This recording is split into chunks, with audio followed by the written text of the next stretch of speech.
Hey y'all, Sin here. Hey y'all. I said, hey y'all. Country is and take 347 since I deleted all the other videos. Hey guys, Sin here, and I have another video for you. Today we're going to talk about a topic of, can we not talk about it anymore?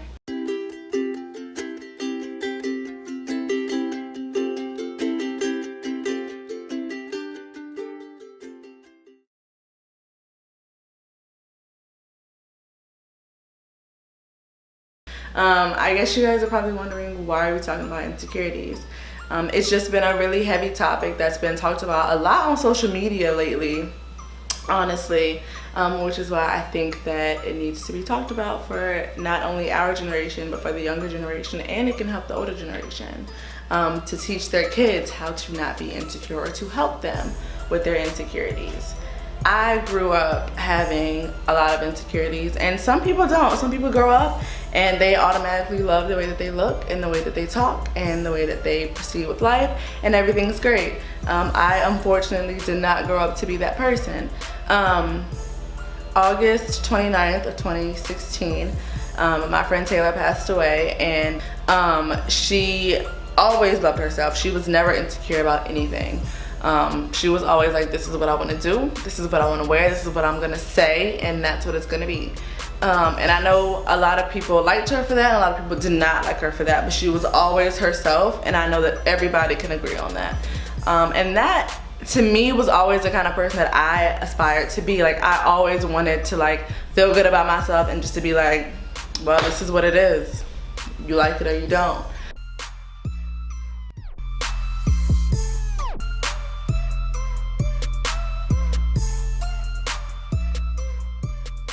I first noticed that I was insecure when I was in the 5th grade. It kind of bridged off of the environment that I was in and the kind of place that I was growing up in and around.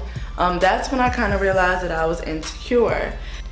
As I grew older, I tried to deal with my insecurities and tried to see what I could do to help myself feel beautiful, and just to grow up and to know that I don't need to fit in anybody's standards of what society says I need to be or what I need to look like, and that I am made in God's image and I'm fine just the way that I am. I saw a video on the Shade Room the other day of a dark-skinned young lady who was talking about how she did not feel beautiful, how all the guys like light-skinned girls, and how, you know, she just kind of felt like she was unwanted, and she had a group of girls around her that really just uplifted her and let her know that she is beautiful regardless of what she thinks about herself. I know that my little sister has grown up feeling the same way. She's always looked at me and my mom and been like, well, you guys have lighter skin, why don't I have lighter skin, you know? And so like that made me feel bad, because it was like, you know, this was not my choice. You know, and that doesn't make me any more beautiful because my skin is lighter than yours. You have to know that you are beautiful, and that that comes from within, and the kind of person that you are and that you are preparing to be. That has nothing to do with what you look like on the outside. You are supposed to be who you are, and you do what you like and what makes you happy. And you don't have to be light-skinned, and you don't have to have long hair, and you don't have to be thick for guys to like you. And if that's some guy's standards, then honey, you don't need him. Straight up. Okay?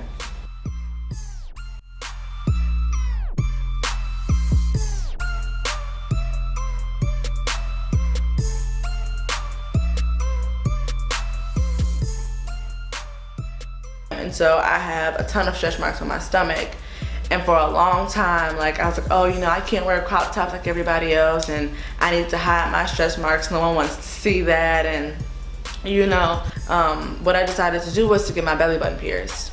And I was like, okay, if you have a piercing, you have to clean it twice a day. So I was forced to look at my stretch marks twice a day. Really helped me to embrace them and to be like, I can wear crop tops. If no one wants to see it, then that's fine. Like, I still feel beautiful, and I'm not gonna hide who I am or what I've been through to fit someone else's standards. I noticed that when I was growing up, what helped me was having a relationship with God. Like, he just helped me to see that I am beautiful, and that no matter what, like, he made me exactly the way that I am. But I would also say that Now we live in a world where social media is everything, and I did not have access to social media, or it wasn't as popular as it is now when I was growing up. But being that kids have more access to Instagram, Facebook, Snapchat, Twitter, things like that, it can help, but it can also hurt.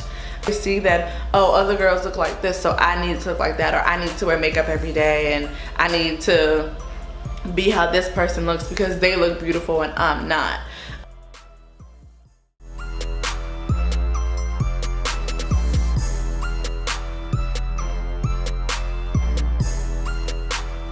To surround yourself, to follow people that are also uplifting themselves and want to uplift you.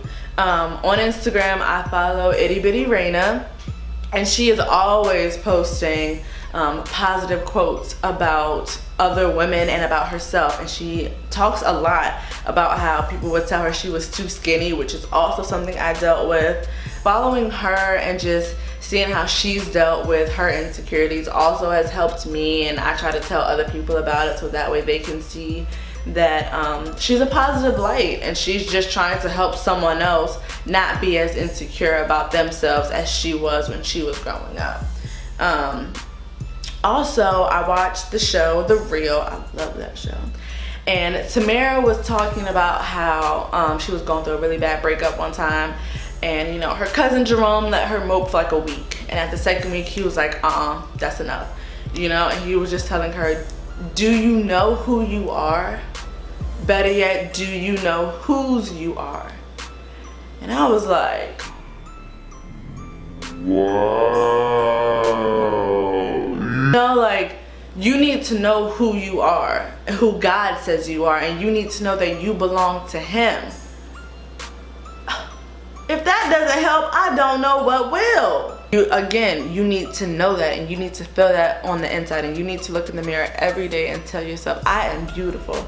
I am going to do great things one day, and I don't need to conform to anybody's standards, not to any single person, not to society's. You need to know within yourself you are beautiful, and if nobody tells you, I am telling you right now, you are beautiful. I am on your side 110%. I support you, and if you ever need someone just to uplift you, I am here, because I didn't have that, and God helped me, and so I want to be that light to help someone else to know that you are beautiful, okay? Because you are.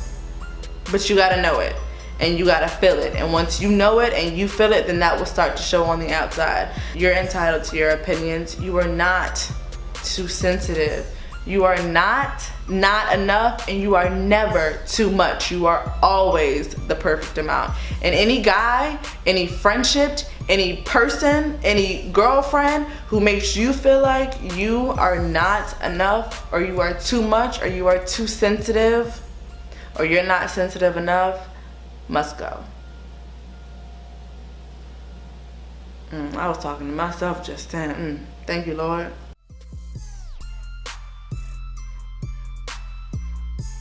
My goal is to help someone else. Like, when I was growing up, I didn't always have someone telling me that I was beautiful.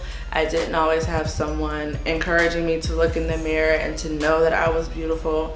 And so I just want to be that light for someone else, because the only person that helped me was God. He just helped me to see that He created me exactly the way that I am. And He would not want me changing myself to fit in somebody else's standards, to fit what society says that I should be doing, or how I should be acting, and what I should say. Alright, so that's my video today of Can We Not Talk About It Anymore?